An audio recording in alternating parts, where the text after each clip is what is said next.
One, two, three. Harold and Brad, Windy City Filmmakers. Harold and Brad, Windy City Filmmakers. Harold and Brad. Da, da, da, da, da, da.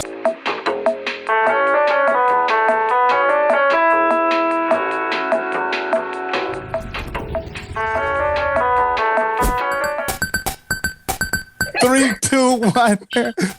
What's going on, y'all? Brad Stevens here for another edition of the Harold and Brad Windy City Filmmakers podcast. HD, what's going on, brother?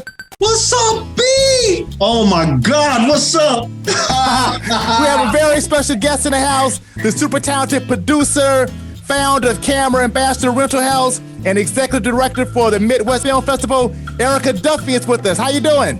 Hello, I'm doing well. Thank you so much for having me. What an intro. No doubt. Thanks for joining us. We appreciate it big time. Absolutely. Yeah. So the first question we always ask people is a two-parter, and it's what's your connection to Chicago, and what kind of art do you create? Okay. So my connection to Chicago is an accident, actually.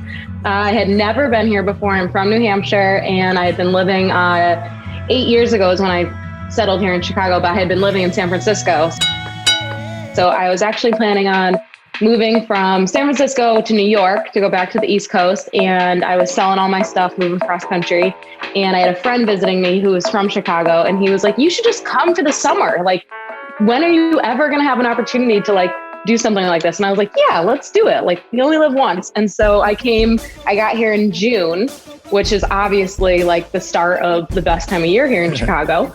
And I spent the whole summer here. And then when the fall came and I was supposed to move to New York, I'd completely fallen in love with Chicago, and I've literally never left, and I probably never will.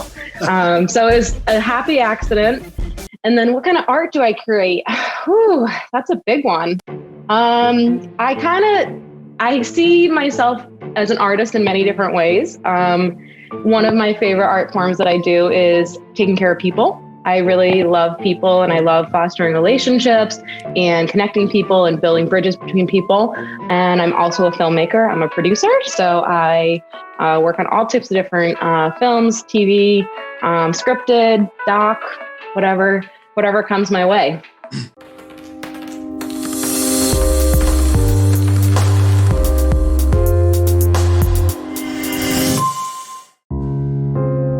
Hey, I want to jump right in. Let's just talk about the festival. Let's talk about it going from the Midwest Independent Film Festival to the Midwest Film Festival, and you coming in as the executive producer. Yeah, it's been such an amazing opportunity. I've really, really loved being part of Midwest Film Festival. It is a 21-year-old film festival, and it used to be called Chicago Cinema Club. For the first 4 or 5 years. And it was basically just a group of people that got together and watched each other's films and networked and hung out. And then they realized they had a thing, this turned into something. So that's when they became Midwest Independent Film Festival. They operated for the next, 16 years under that entity. And then just over a year and a half ago now, I got involved. I had always loved attending the festival. I thought it was such an amazing place to enjoy other films, to meet filmmakers, just to have a really good time. And so there was an open position as the executive director. I was really interested in it, but I kind of had seen, the festival had done a lot of things just because that's how they've always done them. And it was, I thought, a time for growth and opportunity to revamp a lot of the sort of policies or the way they ran things. And so when I was considering taking the role, I pitched to the board a lot of ideas that I had about a rebrand, slight name change, new logo, new colors, new format. And they were very receptive to it. I think I've gained their trust, day by day as we've gone, and we've done some really amazing things. It was 3 months after I officially joined that the lockdown happened. So it's been a very non-traditional experience, but I think that the festival has really adapted to the challenges that we faced with not being able to have in-person events for a while there. And we were able to have drive-in screenings, which was incredible. And I think, we're going to take some of those things with us post quarantine and post-COVID times too, and continue to do certain things like that. You know, we found that when you go to a virtual space, you can reach way more people than the people that can come to the room in Chicago. Right. Yeah. So that's a really cool thing. And then we're also definitely going to continue to do some drive-in screenings as well, even when we are able to be back at the Gene Siskel, our home theater, our new home theater that we've never been able to have a screening at yet. So yeah, it's been a really incredible opportunity and experience for me, and I've absolutely loved it every step of the way.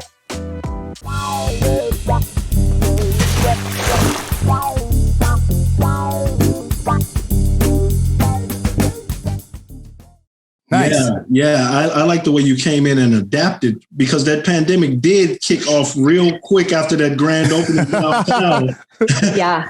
And we had this film fair that was like the kickoff, like the relaunch kickoff event. And looking back, I'm just so grateful. That was on February 22nd, 2020.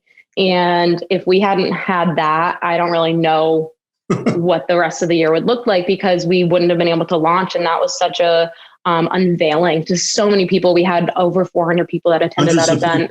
Yeah, it was so incredible. And I think it would have been a lot harder to adapt during COVID if we hadn't been able to have that first kind of inaugural relaunch of an introduction of the festival. Was there like a certain performer or production that really got you interested in film? Yeah, so my road to film is also kind of an accident as well. I actually, going back to my self-proclaimed art form of taking care of people, I actually have a degree in the medical field. Okay. And I chose that career because I felt that that would be what would accomplish me being able to, care for people, take care of people. What better than like in the medical field? And it just was so nuanced to me. Like, I do have such a creative side. So once I was done with school, I really didn't enjoy it. And when I was living out in San Francisco, I had been really into photography when I was in high school. And I saw this movie. It's called Samsara. Have either of you ever heard of it or seen it? Haven't seen it. Got to check it out. Haven't seen it. So it's Samsara, Samsara.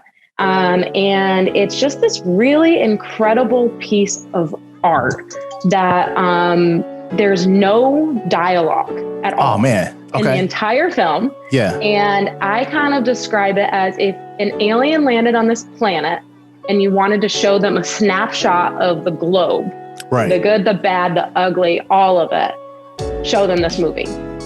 And it definitely has a narrative. It's so beautiful. There's tons of time lapse. And I just was like, really, it inspired me. It was such a unique way of telling a story. And so I started getting into like the technology of it. Like, how did they film this?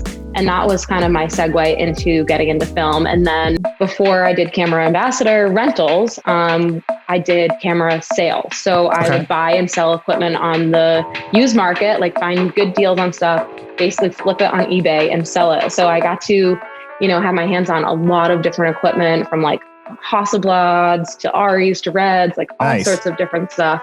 And then that's what pivoted into the rental house, which then that's when I pivoted into becoming a producer.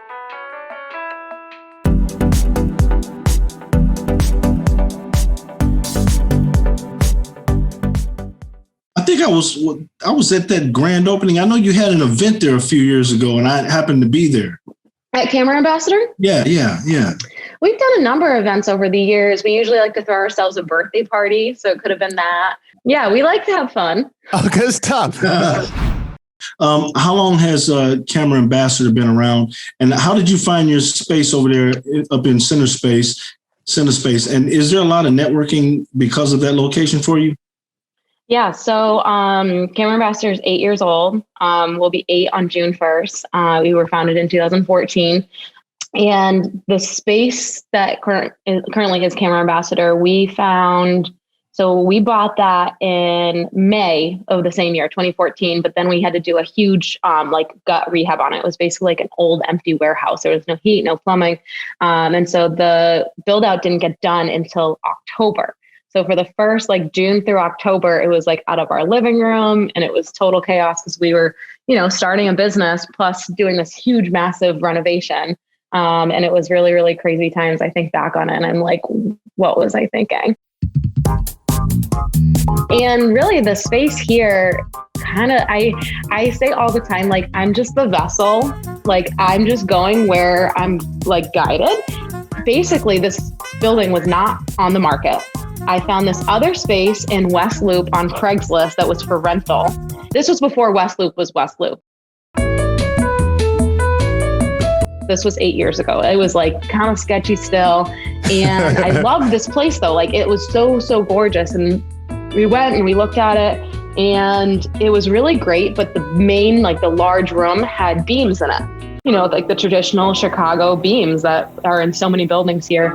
And we were asking the owner, you know, you don't have any other spaces. Do you use something like with a big open room without beams? And he was like, oh, I actually have this other spot. He's like, I think it's over near some film studios. And I was like, huh?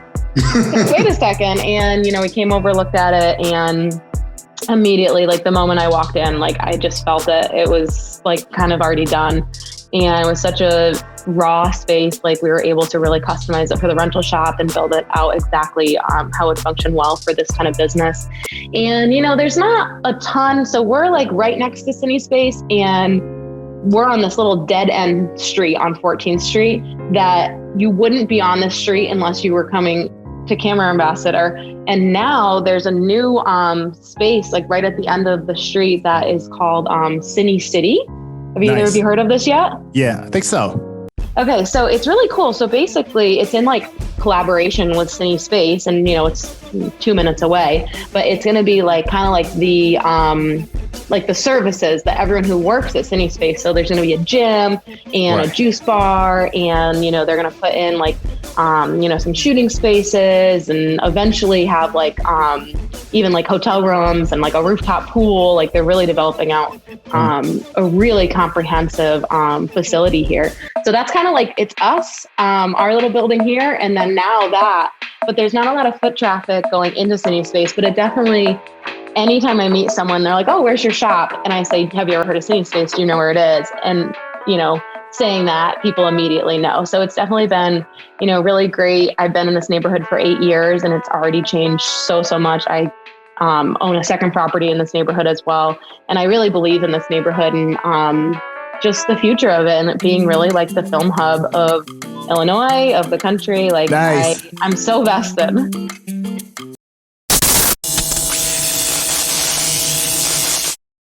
Yeah, we had Alex Piccio on a few months back, right? He's and awesome. I think he was talking about that. What you were just talking about, how they were building up the City City, yeah.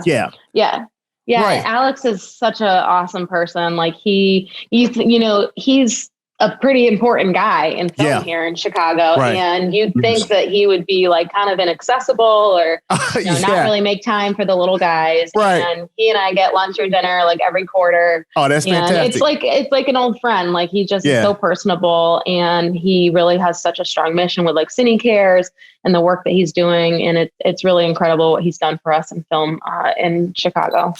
So as a producer, because you produce a number of things, what is it about a project when you first start looking at it and hearing about it that makes you interested in wanting to get involved with it? Yeah, so I'm very fortunate that I don't produce for a living. Okay. So Camera Ambassador is how I make my living. And I, you know, it's a privilege. I don't have to work on jobs that I'm not interested in. And I also have to be kind of picky because between, you know, Midwest Film Festival, between Camera Ambassador, a personal life, like there's not a lot of extra time in the day. So anytime I work on a project, it's either a bucket list script or it's a bucket list team. So it's, you know, and it doesn't always have to be both. If it's both, that's kind of the dream scenario for me. But probably, you know, most importantly for me is like the people I want to work with. Being on set is such a special experience. I mean, it's where Harold and I met, really, and like got to know each other. And, you know, it's such a unique environment. A lot of times you're working 12-hour days. Sometimes it's overnight. Sometimes you're all like actually staying together too. Right. Especially in indie filmmaking where you're like getting crafty, making it all work. And that kind of environment really builds strong relationships. So I love working on set with the people that I love and care about, and I want to help facilitate and help their dreams come true, contribute to that and be part of that.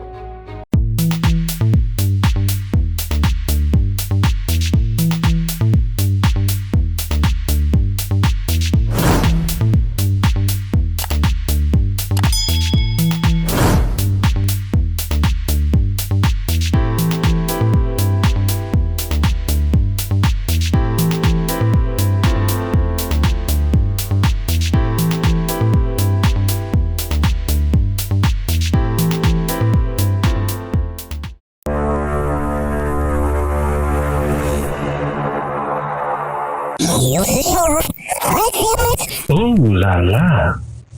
Yes.